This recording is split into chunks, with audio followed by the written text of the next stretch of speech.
The Trajectory of Life. Xiefeng. August 16, 2005. Translated by Transin. Everything moves along its trajectory. The galaxy, solar system, Earth, Moon, and all the other satellites have their tracks respectively. Trains, cars, atoms, electrons, all kinds of rays, and electromagnetic waves have theirs respectively. Clouds appear to float in the sky freely with the air currents, but they also follow their own moving tracks. Meteorologists can predict the weather several weeks in advance because they know the laws of the clouds' floating tracks. If clouds did not follow their own moving tracks, then the meteorologists would be unable to forecast the weather.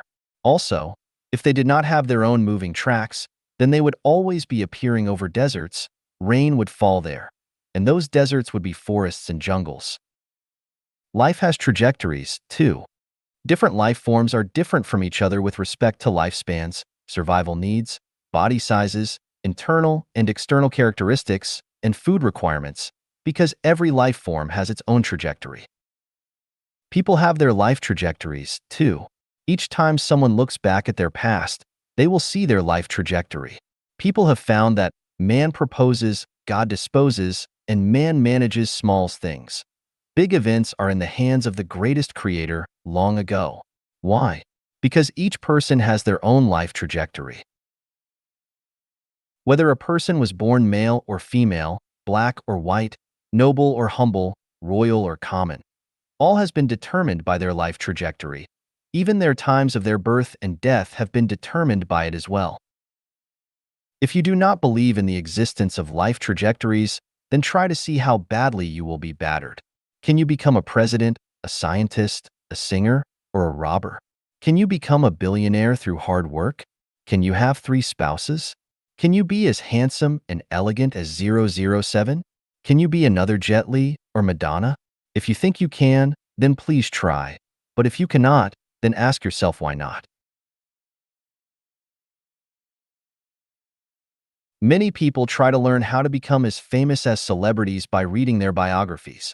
Others expect to become successful after reading books such as The Complete Works of Knowledge. Some idolize and envy those stars and vow silently to become like them.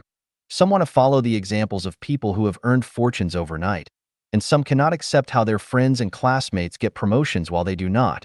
But no matter how intensely one thinks or learns, they will never be the same as anyone else.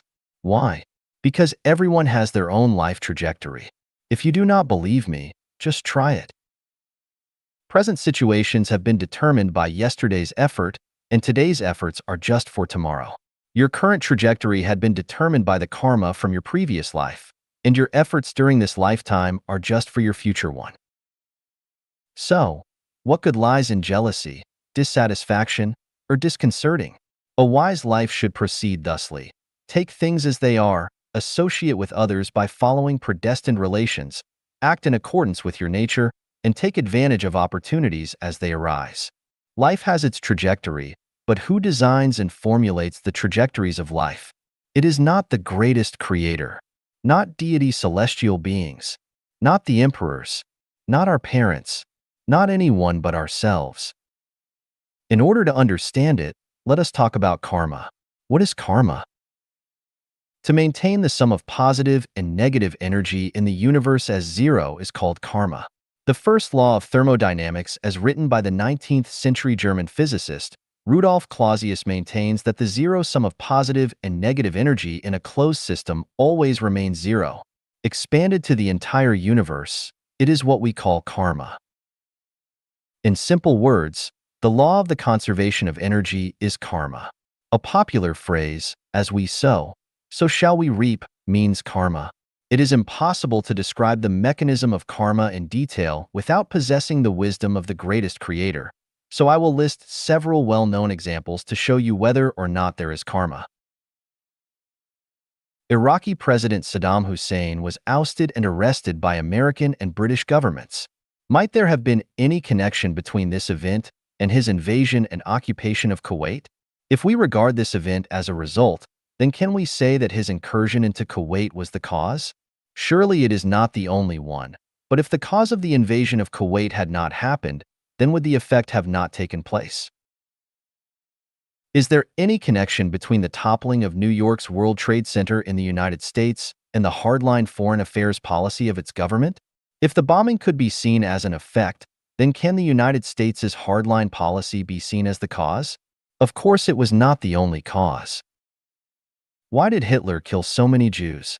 Why did the Japanese invade China? Why did the Crusades happen? Were there no causes for these? Why did sandstorms occur in northern China? Why did the SARS and bird flu viruses emerge? Why do rivers overflow? Are there no causes for these? Why is the United States so prosperous in spite of its short, 200-year history, while China had remained poor and backward for much of its long, 5,000-year history? Why is Europe so developed while Africa is not? Are people admitted to doctoral courses overnight, or are they admitted because of their natural endowments, family and social environments, and hard work? If someone suffers a heart attack, does it occur out of the blue, or is it a product of their medical history and mental and psychological state? Could somebody feel a sudden headache, stomach ache, or angina attack without any reason? If someone gets into a car crash, is stabbed by a person wielding a knife, or collapses, are there no causes for these?